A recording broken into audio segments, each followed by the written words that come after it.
Dende o público e tras unha pancarta co lema "Bombeiros en loita pola túa seguridade", os bombeiros de Pontevedra volveron pedir máis efectivos pro parque municipal. E que recoñeceron os xulgados que hai unha cantidade inxente de horas extraordinarias que xa non son extraordinarias, son estruturais, e o goberno único que fixo foi transformar esas horas extraordinarias en ordinarias. Eu creo que en España 1800, creo que son as horas 40 semanais, son as horas que se traballa. Bombeiros de Pontevedra traballan 1874 horas. A maiores se nos nombra forzosamente a facer por riba desas ordinarias horas extraordinarias. Hai moitos compañeros que están superando as 2000 horas ao ano. Calculan que para que todas as quendas do parque estean correctamente cubertas, o cadro de persoal debería duplicarse. Actualmente conta con 39 bombeiros que consideran insuficientes. Hai 3 turnos solo con 13. Pero iso se contamos que traballan os 365 días do ano. Se lle das os descansos e ainda así facendo 1874, realmente, sen vacacións nin nada, solamente están 8. Con que marchen doses 13, solo 2 de vacación, xa estamos 6, nos mínimos. Solo con 2 de vacacións.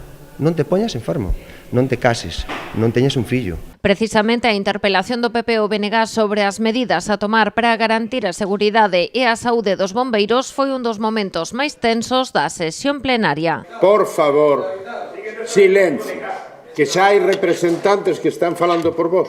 Falan os concelleiros e as concelleiras. Segundo a concelleira Pepa Pardo, os problemas do Parque de Bombeiros Pontevedrés son estruturais e o Concello non está a tomar medidas e reclamou a Eva Villaverde, edil responsable de persoal, que cese do seu cargo. ¿Sabe durante el año 2025, de 365 días, durante cuántas guardias se operó por debajo del mínimo?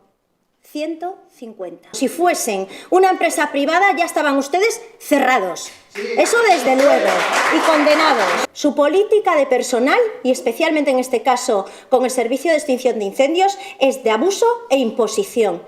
Villaverde, pola súa banda, defendeu a xestión do goberno local no que os bombeiros se refire e insistiu en que o cadro de persoal está ben dimensionado.